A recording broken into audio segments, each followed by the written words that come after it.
Hello, everybody, and welcome to another episode of the Fandom Portals podcast. This week, we are doing a worth your time episode on none other than the nostalgic classic Muppet Treasure Island. Well, we're here today to talk about the Muppets, but specifically, we're talking about Muppet Treasure Island today because this year, at year of recording, 2026, it is turning 30 years old. It is having a birthday. Kermit, Miss Piggy, Gonzo, all of our favorites are getting up there in age, actually. They're much older than 30, but they've been around for a very long time. They're part of the cultural zeitgeist. Today, we are here with a Worth Your Time episode where I give you 3 reasons, this episode you're getting 4, as to why you should watch the Muppet Treasure Island now in 2026. And here we go. We'll kick it off. So The Muppet Treasure Island was a movie that came out in 1996. It was one of the many attempts of Jim Henson Studios to bring out feature-length films with their title characters of the Muppets. And the most enticing part about going to the movies and seeing these films was that they were always coupled with various different stories that we knew from classic literature. So this one in question, Muppet Treasure Island, was one. Another one that they did was the Muppet Christmas Carol, and they've done a few since then, including The Wizard of Oz as well, which I think was also a tie-in with Sesame Street. Now, first off, the Muppets are a great piece of our cultural history, to the point where Disney Plus has recently released a new version of The Muppet Show, which I think was like a silent or a slow pilot to see how everybody reacted to the show. It starred Sabrina Carpenter as the human guest, and it was basically the variety show that they were used to doing in the 70s and 80s, way back when they first started to become very, very popular. In terms of that new variety show that's come out, a lot of the opinions online have been very positive. Like Seth Rogen was one of the minds behind it, and he seems to have really found his niche in this space because anything that he really touches turns to gold. I think that the Muppet show, the very new one, eventually will spawn a spin-off, and I think that there's something to be said about the way that the Muppets just weasel their way in to make you feel comfortable. They make you feel seen. They really make you enjoy your time watching the TV. And it's like they bring this very special thing to the cinema screen and also the silver screen of TV, is where they really balance self-awareness with over-the-top comedy and humor with also straight-laced storytelling. So there's a lot of heart in these movies. But without any further ado, let's jump into Muppet Treasure Island. I'll give you my first of 3 reasons as to why this movie is definitely worth your time in 2026. So The Muppet Treasure Island shows healthy expressions of courage and drive, and it does this through the character of Jim Hawkins. Now, obviously, Jim Hawkins isn't an original character for the Muppet Treasure Island. It is based off of Robert Louis Stevenson's Treasure Island story, Jim Hawkins being the cabin boy who befriends Long John Silver, a deadly pirate, and through their friendship, they bring out the best in each other. And for Jim, that is his expressions of courage. He's a boy who has gone through quite a bit of turmoil. He's living at the Benbow Inn at the start. He's made friends with Gonzo and Rizzo the Rat. What better friends can you have? And he's working as a dish boy, and this is where we meet, obviously, Billy Bones in the form of Billy Connolly. We're going to talk about him later. But Jim Hawkins starts off the story as this very wanderlusted individual. He's very trusting. He is romanticizing the idea of piracy and adventure, and he wants something better for his life. Now, this is common for the story of Muppet Treasure Island. It's common for the story of Treasure Island. But what this one does really well is he begins to become very reactive and impulsive through his search of identity. And then by the end of it, his bravery develops through trust, responsibility, and through making hard choices. And he doesn't do it through spectacle. So he's forced with insurmountable odds against pirates and people that are well beyond his pay grade in terms of ability to defeat in any kind of strength battle. But he holds his moral fortitude in that, and he's able to be on the right side of justice, you could say, as he sides with Captain Smollett, Kermit the Frog, and his merry band as they're searching for the buried treasure. So he learns that the real adventure includes fear, it includes doubt, and sometimes there is some moral tension, and that romanticizing of that adventure and piracy that he had before is definitely made more real, to the point where he becomes the man that he is supposed to be through his adventure with the Muppets. So this is a really good nod as well to the journey of self-definition, which is not instant heroism, as it doesn't happen that way for Jim Hawkins. And young viewers see that courage can be something that's learnt. It doesn't have to be something that you go through hard times to get, but it can be something that you work on, as Jim does through this movie as well. He doesn't always do the courageous thing. He relies on his friends a lot. And I feel like Gonzo and Rizzo are there as that sounding board for Jim's character. Also, through these movies, Gonzo and Rizzo are definitely the audience's characters. They're the ones that usually break the fourth wall in that way. And the adults recognize as they're watching this the emotional labor of becoming dependable, which is what Jim is working towards as well. Captain Smollett also recognizes this in Jim as well when he is asking Jim for the map, and he can see that he is uncertain, but he is patient, he is persistent, but he understands where Jim is coming from in terms of the fact that he doesn't want to hand that over straight away. So he's very forthright in himself, but he does learn to trust, and he learns to be responsible, and he becomes a good man. At the end, even Long John Silver recognizes that as, Jim lets him go, as is the same story that happens in Treasure Island. And, they do that pan cut straight to Kermit the Frog, Captain Smollett, who had been watching him the whole time as he's letting Long John Silver go. And he said, "You made the right choice, you're a good man, Jim." So that's the end of his sort of journey. But it's really great to see in a kids' movie made in 1996 through the Muppets that earned courage is still something that is definitely tracking. So let's go to number 2. Number 2 is Long John Silver. He shows charismatic strength.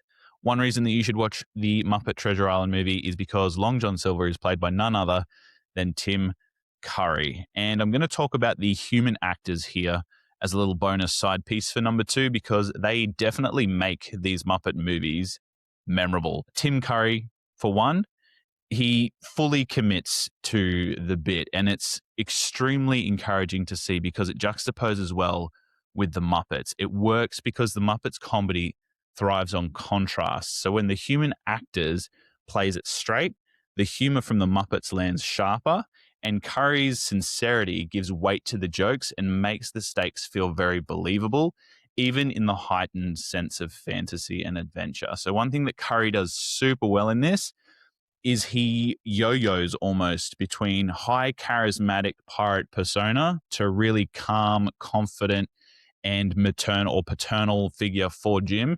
And he also levitates in between there somewhere as a tough pirated individual, but also this jolly, happy, joyful pirating individual that is a fantastic member of the crew. So his versatility in this role is absolutely amazing. I don't know if anybody could have played this so well, but it would have been super hard to do on set for Tim Curry to stand there and be actually showing that operatic intensity while he's working with these puppets. So one thing that I like as well, there's only one line that I can remember where he kind of does a wink at the audience, and that's during his famous song, when you're a professional pirate. He says, "Move me upstage. This is my only singing number." But other than that, he is theatrical in his villainy, but he's also emotionally grounded, which allows the absurdity around him to feel intentional rather than really chaotic. So the Muppets do a good job of bringing that chaos. He is that person in between being the grounded villain. He fully commits to the menace, the charm, and he also commits to the masculinity as well. So he's that masculine presence for Jim. He's one side of the masculine presence, but he shows one type of his masculinity towards the pirate crew of his, the Muppet pirate crew, and he shows another form towards Jim, which is more compassionate. And Brasher and I actually went through this a little bit when we did our Treasure Planet episode on the Fandom Portals podcast. So if you want a link to that, it's in the description below. But he also portrays the character of Long John Silver in that very similar way. And I feel like that character is something that needs to work in both of those spaces, and reframing it in a 20th century perspective, especially in the perspective of that masculinity, is really interesting to look at. I feel like some of his quieter mentorship moments with Jim bring that warmth, and the threat exists in the same breath, which is really interesting too, because obviously we've been warmed from the start by Billy Connolly, another great human actor in this Muppets franchise, that, beware the pirate with one leg. And we see him straight away. And I remember watching this as a 6-year-old in the cinema with my grandma. And when I watched this and I saw that villain, it was obviously foreshadowed and it was obviously supposed to be the villain, but it works because as a child, I was constantly questioning whether this guy is a bad guy or not. And that is the best part of Long John Silver. It's because you can see the softer side of him. He's a very complex, quotes, villain, but I feel like he walks that line well. And Tim Curry just absolutely smashes it out of the park, especially with his work with the Muppets. Now, we can't talk about the human actors in the Muppets without talking about the great Billy Connolly as Billy Bones. He is larger than life. He is physical. He has this vocal bravado.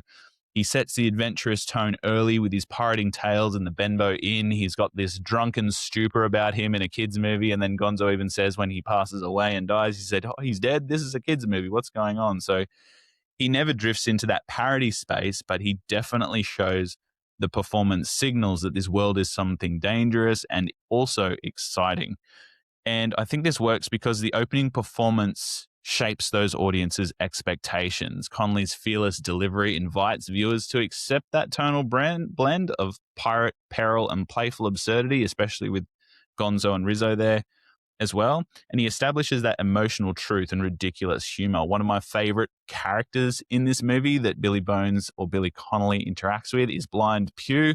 And I'm going to shout out Patrick for this one because he and I always quote Blind Pew. Just, his one-liners, his amazing theatricalities. He's walking blindly through the Benbow Inn as he strokes Jim's hair and says, "What have we got here? A little girl." And then he trips out of the door and trips over the cat. And it's just that sort of absurdity masked with Billy Connolly's genuine fear of this pirate or any pirate associated with Flint.